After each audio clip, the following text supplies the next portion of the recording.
Hi everyone, from the Travel Inspired community. We're at the National Archaeological Museum of Naples. I'm not going to show you around the museum itself, but one exhibition in particular. This is a picture of the National Museum during the war, when it was protected by the bombings. There are some of the pieces that were moved from the museum's collection to the Abbey of Monte Cassino to protect them, and got back to the museum at the end of the war. This is a famous episode in the war. The ship you can see here was called Caterina Costa, and one day, just a few hours before it was due to leave the port of Naples, it caught fire.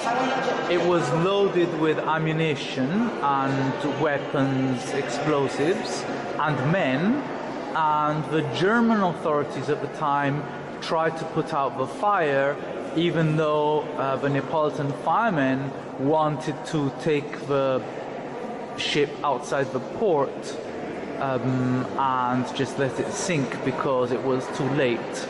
Anyway, the ship exploded and thousands of people died, including many onlookers who had come to the scene. This is something that really touched my heart when I read about it. It's a special class of Jewish children. There was a very small Jewish community in Naples during the war, and children, Jewish students, were forbidden contact with all other students.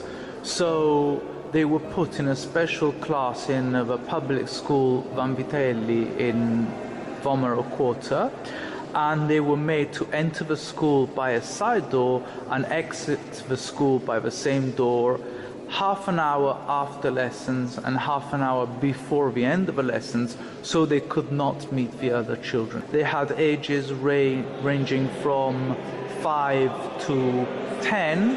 They were all the same course, with a teacher who was also Jewish, and some of them were sent to Auschwitz and they were killed.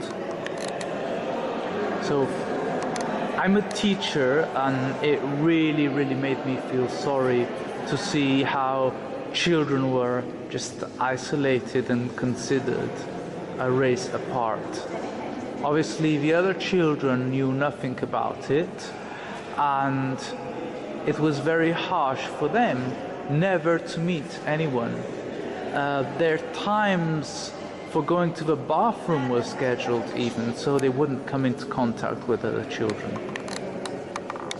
Sergio De Simone was part of this group, and unfortunately he was found in Fiume, a city in the north of Italy.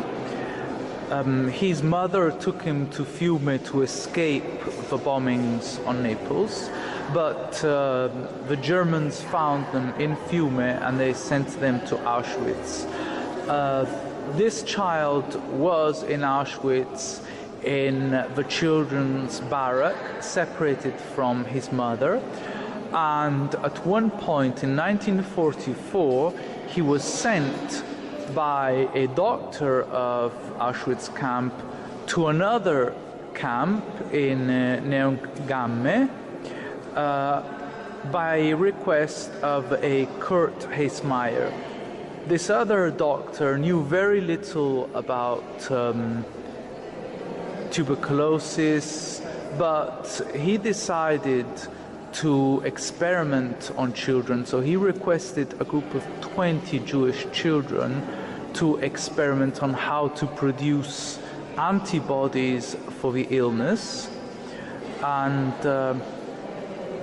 obviously the experiment was a failure. This doctor fled the camp in 1945 towards the end of the war, and the commander of the camp was left with these 20 children plus their charges, and he didn't know what to do with them. He got an order from Berlin, and he was basically ordered to execute the children. So the children were taken to a nearby school, they were given a dose of morphine, they were hung, and in 1946, at the end of the war, the school was reopened as if nothing had happened.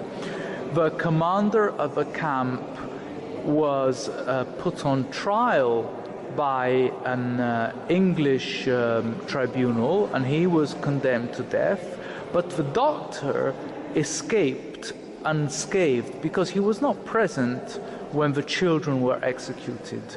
It was only in 1959 that a German journalist discovered the story, wrote about it, brought it back to public attention, that the German doctor Kurt Hesmeyer was put on trial.